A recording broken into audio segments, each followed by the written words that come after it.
Liv Cook had always lived life on her own terms. From a young girl obsessed with football to a self-made entrepreneur worth £10 million, she had built a name for herself in ways most could only dream of. But success came with its own challenges: endless work hours, constant decision-making, and the pressure of staying at the top. One afternoon, while reviewing business emails, her phone buzzed with an unexpected message. It was from a television producer. "Liv, we'd love for you to participate in a social experiment, a chance to step out of your world and into someone else's shoes." She skimmed through the details. The show, Rich House, Poor House, had one simple premise. An ultra-successful individual would swap lives with a family struggling to make ends meet. They would experience each other's realities for a week. Budget, lifestyle, and all. Liv leaned back in her chair. It wasn't the kind of thing she usually did. She was used to control, to meticulously planning her time. But something about this challenge intrigued her. Could she survive on a limited budget? More importantly, could she truly understand what it meant to struggle? She turned to her wife, Gal, who was reading a book on the couch. "They want me to trade lives for a week. No business calls, no luxury, just living like a normal working-class family." Gal raised an eyebrow. "Wouldn't that drive you crazy?" Liv smirked. "Maybe, but I think that's the point." Without overthinking, she grabbed her phone and typed back, "I'm in." A week later, she was standing in front of a modest home in Derbyshire, holding nothing but a small suitcase. She had no idea just how much this experience would change her. The moment Liv stepped inside the small Derbyshire home, the reality of her decision hit her like a freight train. The house was warm and welcoming, but noticeably different from the world she knew. No sleek furniture, no cutting-edge technology, no designer decor. She set her suitcase down and took a deep breath. This was home now. A few minutes later, she met the Wing family. Mark and Lisa, a hard-working couple in their 40s, and their twin daughters, Katie and Ella, who were 14 years old and passionate about football. Their smiles were genuine, but there was an underlying exhaustion in their eyes, the kind that came from years of struggling to make ends meet. Lisa led her into the kitchen. "So, this is where all the magic happens," she said with a chuckle. The fridge was half empty, and the pantry was stocked with basic essentials: rice, bread, canned beans, nothing extravagant. Liv glanced at the dining table, where a handwritten budget sheet lay unfolded. She picked it up. Weekly budget, £56.47. Her stomach tightened. That was less than what she usually spent on coffee in a day. Mark noticed her expression. "Yeah, it's tight," he admitted. "We stretch it as much as we can, but some weeks are harder than others." Liv nodded, trying to absorb it. Could she really survive on this? That evening, dinner was a simple meal: pasta with a thin tomato sauce. It was filling, but not what Liv was used to. She turned to the girls, who were eagerly talking about their football training. "I hear you two are future stars," Liv said with a smile. Katie beamed. "We want to play professionally one day." Ella assentio. "But it's expensive. The travel, the kits. Mom and Dad do their best. But sometimes we have to skip tournaments." Liv listened carefully. She had been their age once, dreaming big, wanting more. But she never had to worry about whether her family could afford it. That night, she lay awake in the small guest room, staring at the ceiling. She had come here to experience another way of life, but already it was more than that. It wasn't just about budgeting, it was about sacrifice, about dreams put on hold, about a constant battle to stay afloat. And she was only on day one. The next morning, Liv woke up to the sound of a kettle whistling. She rolled over, her back slightly aching from the firm mattress. It wasn't the cloud-like luxury she was used to, but that was the least of her worries now. She pulled on a hoodie, and walked into the kitchen, where Lisa was preparing breakfast, tea and a few slices of toast with margarine. "Morning," Lisa greeted her with a warm smile. Liv rubbed her eyes. "Morning. What's the plan for today?" Lisa handed her a small notepad. "I thought you could do the grocery run. That's our budget for the week." Liv opened the notepad and saw the number. £28 and 12 pence. Her eyebrows shot up. This is for the whole week?" Lisa nodded. "It's tricky, but you learn how to make it work." Liv had never been one to back down from a challenge, but this was different. How do you make £28 stretch to feed a family of 4 for 7 days? Determined to figure it out, she grabbed a shopping bag and headed out to the local supermarket. As she walked through the aisles, reality hit her harder than she expected. She instinctively reached for organic chicken until she saw the price and quickly pulled her hand back. £5.99 for 2 breasts? That was nearly a quarter of the budget gone. Next, she eyed the fresh fruit section. She had always taken for granted the convenience of filling her fridge with blueberries, avocados, and dragon fruit without a second thought. Now, she found herself staring at price tags, calculating cost per weight, and realizing that fresh produce was a luxury many families couldn't afford. By the time she reached the checkout, her cart contained mostly bulk items: pasta, rice, canned beans, frozen vegetables, and discount bread. It wasn't about what they wanted to eat. It was about what they could afford to eat. She placed everything on the conveyor belt, feeling a strange pressure in her chest as the cashier rang up each item. The total? £27.88. She exhaled, relieved. She had made it. Barely. Back home, she helped Lisa prepare dinner. As she peeled potatoes, she asked, "How do you do this every week?" Lisa smiled, but there was a heaviness in her eyes. "You get used to it. But sometimes, when unexpected expenses come up, like a school trip or a broken washing machine, it feels like a losing battle." Liv swallowed hard. A single unexpected bill could derail everything. That night, as they sat down for dinner, Mark pulled out a stack of unpaid utility bills. He didn't complain. He didn't sigh. He just stared at them, deep in thought. For the first time, Liv felt something she hadn't in years: helplessness. Her businesses thrived because she had control. She strategized, invested, made things happen. But here, no matter how smart or hardworking you were, sometimes life just didn't give you enough to work with. She glanced at the twin girls who were laughing over a joke, blissfully unaware of the weight their parents carried. It wasn't fair. It wasn't right. And deep down, Liv knew this experience was going to change her in ways she hadn't anticipated. By day 4, the pressure was mounting. Liv had always prided herself on being adaptable, on thriving in any situation. But here, in this modest home with a strict budget, she was feeling the strain in ways she hadn't expected.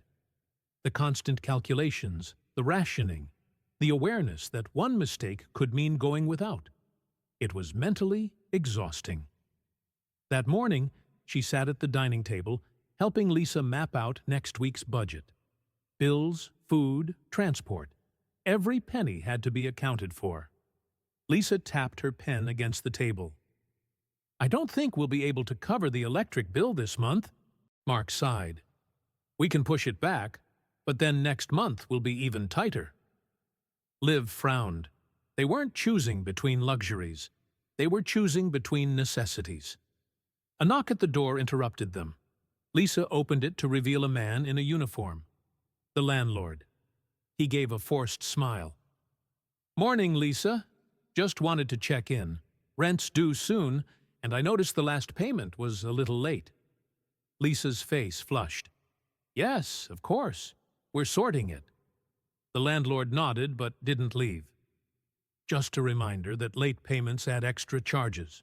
Hope you understand. Liv clenched her fists under the table. Extra charges? As if they weren't struggling enough. Once the door closed, Lisa turned away quickly, blinking back tears. Liv had never seen someone try so hard to keep it together while they were falling apart. "I'll get started on lunch," Lisa said, her voice tight. Liv followed her into the kitchen. "What if you just told him you need more time?" Lisa shook her head. "Doesn't work like that. If we push too much, we risk eviction. And we can't afford to move. This house may not be perfect, but it's home." Liv exhaled. There was no backup plan, no safety net. Just survival. Later that evening, as the family sat down for dinner, Mark looked up from his plate. "Good news," he said, forcing a smile. "The girls have been invited to a big football tournament next month." Katie and Ella's faces lit up. "Really?" Lisa's smile faltered for just a second long enough for Liv to see it. "How much is it?" Lisa asked quietly. Mark hesitated. "Entry fees, travel, probably around £150 total." Lisa bit her lip. "That's a lot." The girls' faces fell. Liv's chest tightened. They were about to give up something that could change their future, all because of money. She wanted to say something, to offer help, but she stopped herself. Because this wasn't just about money. It was about dignity, about pride, about what it meant to stand on your own even when it hurt. That night, as Liv lay in bed, staring at the ceiling, something inside her shifted. She had come here to understand hardship, but what she was learning was far greater than she expected. This wasn't just a temporary challenge for her. This was life for them. Every single day. And she couldn't just walk away without doing something about it. Liv couldn't sleep that night. The house was quiet, but her mind was racing. She had come here to experience a different way of life, to understand struggle firsthand. But understanding wasn't enough. She had to do something. The problem was, how? She had the resources to help, but Lisa and Mark weren't the type to accept charity. They had spent years fighting for their dignity, making sacrifices for their children, doing everything on their own. If she handed them money, they'd refuse. Liv sat up in bed, staring into the darkness. There had to be another way. The next morning, she walked into the kitchen to find Mark drinking tea at the table, already dressed for work. "Morning," he said, looking tired. "Didn't sleep much?" Liv smirked. "Not really. You?" He chuckled. "Sleep is a luxury when you've got bills piling up." There was no bitterness in his voice, just reality. Liv took a deep breath. "Mark, if you had a chance to do something different, something that could take the pressure off, would you take it?" He raised an eyebrow. "What do you mean?" "I mean, if there was a way for you and Lisa to create something long-term, a way to make things easier financially, would you go for it?" Mark leaned back in his chair, studying her. "Of course. But that's not how life works, is it?" Liv smiled. "Sometimes it is." That afternoon, Liv left the house under the guise of running errands. But in reality, she was making moves. First, she made a phone call, then another. By the time she returned home, the plan was in motion. That evening, she sat with Lisa and Mark in the living room. "So, I have something to tell you," she started, hands clasped together. Lisa glanced at Mark. "Should we be worried?" Liv laughed. "Number, but I need you to hear me out." She took a deep breath. "I've been thinking a lot about what I've seen here, how hard you work, how much you sacrifice, and it's not fair. You deserve more." Lisa opened her mouth to protest, but Liv raised a hand. "I know.